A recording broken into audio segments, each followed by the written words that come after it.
Riyadh Saudi ജയിലിൽ കഴിയുന്ന അബ്ദുറഹീമിന്റെ വധശിക്ഷ റദ്ദു ചെയ്യുന്നതിനായി സമാഹരിച്ച ദിയാധനവുമായി ബന്ധപ്പെട്ട് അപവാദങ്ങൾ പ്രചരിപ്പിച്ച കോഴിക്കോട് സ്വദേശിക്കെതിരെ റിയാദിലെ ഇന്ത്യൻ എംബസി മുൻ ഉദ്യോഗസ്ഥൻ യൂസുഫ് കാക്കഞ്ചേരി കോഴിക്കോട് സിറ്റി പോലീസ് കമ്മീഷണർക്ക് പരാതി നൽകി. റഹീമിന്റെ കേസുമായി ബന്ധപ്പെട്ട നടപടികളിൽ കഴിഞ്ഞ 18 വർഷം ഇന്ത്യൻ എംബസി പ്രതിനിധിയായി ഇടപെട്ടിരുന്ന ഉദ്യോഗസ്ഥനാണ് യൂസുഫ് കാക്കഞ്ചേരി.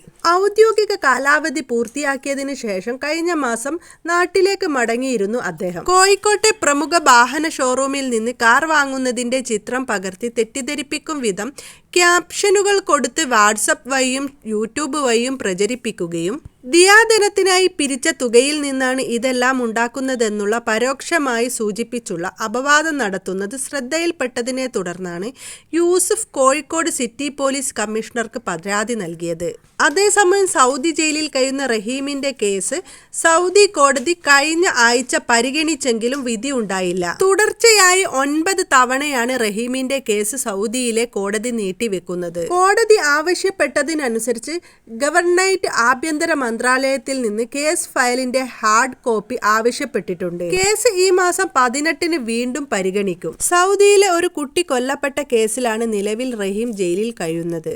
ഇനി ഈ മാസം 18-നായിരിക്കും കേസ് കോടതി പരിഗണിക്കുക. കോടതി ആവശ്യപ്പെട്ട രേഖകൾ ഗവർണറേറ്റിൽ നിന്ന് ലഭിക്കാനുണ്ടായിരുന്നു. പക്ഷേ അത് ഇതുവരെ ലഭിക്കാത്തതാണ് കേസ് പരിഗണിക്കാതിരിക്കാൻ കാരണമായിട്ട് പറയുന്നത്. റഹീം നിയമസഹായ സമിതിയാണ് ഈ വിവരങ്ങളെല്ലാം നിലവിൽ അറിയിച്ചിട്ടുള്ളത്. കോടതി ആവശ്യപ്പെട്ടതിനനുസരിച്ച് ഗവർണറേറ്റ് ആഭ്യന്തര മന്ത്രാലയത്തിൽ നിന്ന് കേസ് ഫയലിന്റെ ഹാർഡ് കോപ്പിയാണ് നിലവിൽ ആവശ്യപ്പെട്ടിട്ടുള്ളത്.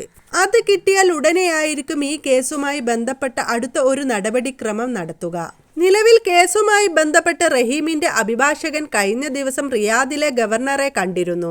ഈ മോചനം വൈകുന്ന സാഹചര്യത്തിൽ തൽക്കാലത്തേക്ക് ജാമ്യാപേക്ഷ നൽകിക്കൊണ്ട് റഹീമിനെ താൽക്കാലികമായി പുറത്തിറക്കാനാണ് ഇപ്പോൾ റഹീം നിയമസഹായ സമിതി ശ്രമിക്കുന്നത്. പുറത്തിറങ്ങിയതിന് ശേഷവും നടപടിക്രമങ്ങളെല്ലാം പൂർത്തിയാക്കാം എന്നുള്ള ഒരു പ്രതീക്ഷയിലാണ് നിയമസഹായ സമിതി ഉള്ളത്.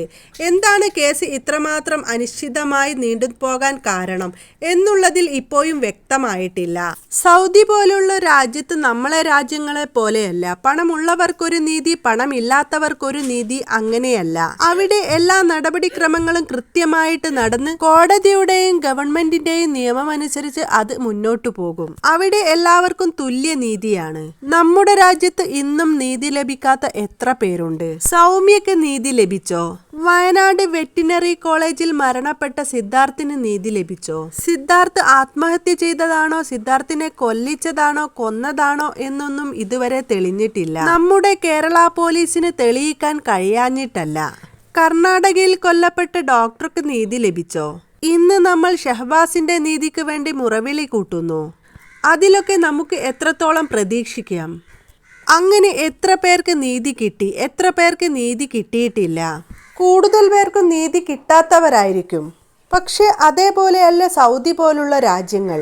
അവിടെ എല്ലാവർക്കും തുല്യ നീതിയാണ്. എന്തു പറഞ്ഞാലും റഹീം നാട്ടിലെത്തും, വൈകാതെ തന്നെ. അങ്ങനെ ഒരു അസുലഭ മുഹൂർത്തത്തിന് വേണ്ടി നമ്മൾ കാത്തിരിക്കുകയാണ്. പിന്നെ ഒരു കാര്യം കൂടി, ഈ റമദാൻ മാസത്തിൽ UAE-ൽ ഒരു സ്ത്രീ അടക്കം 3 ഇന്ത്യക്കാരെയാണ് തൂക്കിലേറ്റിയത്. അതിലൊരു മലയാളി പൗരനുമുണ്ട്. ആ ഒരു അവസ്ഥയിൽ നിന്ന് നമുക്ക് റഹീമിനെ രക്ഷിക്കാൻ കഴിഞ്ഞല്ലോ. അങ്ങനെ ആശ്വസിക്കാം.